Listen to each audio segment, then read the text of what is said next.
Hey guys, I'm Saurav, welcome to my channel. There are a lot of things apart from cameras and lenses that is used to film high quality videos. Today in this video, I will cover the accessories that I use to film my videos, and I'm very sure it will genuinely help you to level up your video game. This video is going to be super helpful for all the video creators out there, so without wasting your time, let's get started.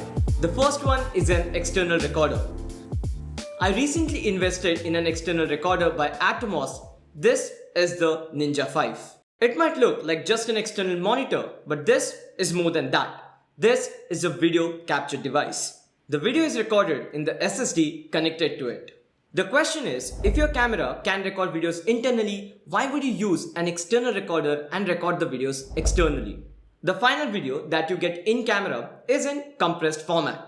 Most of our cameras use H.264 compression for the videos. And the reason for doing this is the processor inside the camera is not powerful enough to deal with uncompressed videos. To solve this issue, external recorders are being used. These are dedicated video capture devices with stronger processors which can deal with higher quality video files. For example, the Atomos Ninja 5 can record in ProRes, which is not exactly uncompressed video, but it's far less compressed than H.264 and the quality is definitely better. There are a lot of other benefits of using an external recorder. For example, you can record videos for longer duration continuously. What I mean is, there are record time limits inside cameras, and these are not present in the external recorders. So you can record for even an hour if your camera is able to provide an HDMI output and there is memory left in the SSD. Certain cameras provide you better video features when you pair it with an external monitor. Like for example, my camera is limited to 8-bit files and it cannot shoot log internally. But when I connect it to the Atomos Ninja 5, it can shoot 10-bit log files. You also get additional features like peaking, zebra, waveforms, and you can also use LUTs to get an idea of how your footage will look like after color grading. This is a very helpful feature. Larger display size obviously helps you to get a better idea of the composition as well. The next one is the ND filter.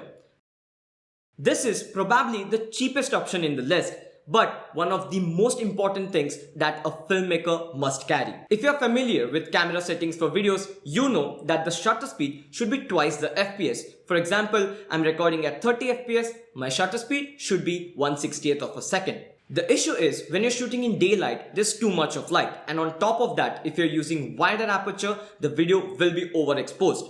The only solution for this is using a ND filter. There are two kinds of ND filters, a fixed ND filter and a variable ND filter. Generally for filmmaking, variable ND filter is recommended. It is something whose intensity you can change and it's more flexible when you're recording videos. The problem is, if you're using cheaper quality variable ND filters, it can produce weird vignetting effects which is very difficult to get rid of in post-processing. If you're tight on budget, I would recommend get a good quality fixed ND filter. They're slightly less cheaper and it will get the job done. For example, in this video, I'm using a 8-stop ND filter and it works perfectly. One advice I always give people is while choosing the size of the filter, see what lens has the biggest filter thread. Go with that. And for the smaller lenses, I mean lenses with the smaller filter thread, you can use stepping rings. They are way cheaper and it works perfectly. The next one is gimbal. I'm a huge fan of gimbals. I've been using gimbals over last several years. The one I'm using right now is the DJI Ronin RS2 and it's really good. Not sponsored. Earlier, the gimbals were bigger in size and it was a lot cumbersome to carry it. But now, the gimbals have become compact in size and it's a lot easier to carry the gimbal around. Whenever I'm going outdoors, I make sure I'm carrying gimbal. It definitely levels up the production quality. You get those smooth motion shots which you won't get when you're shooting handheld.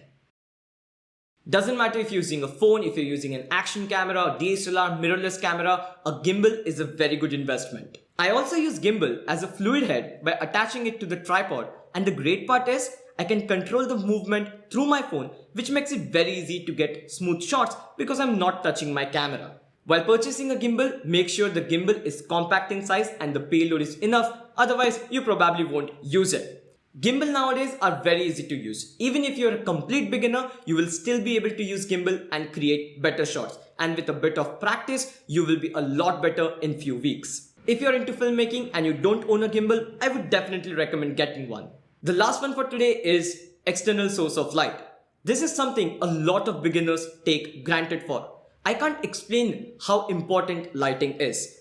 A good lighting setup can change the shot completely. And your lighting setup doesn't have to be very complex. If you understand what are highlights, what are shadows, and how to create contrast with lighting, even with a basic lighting setup, you can level up your video production.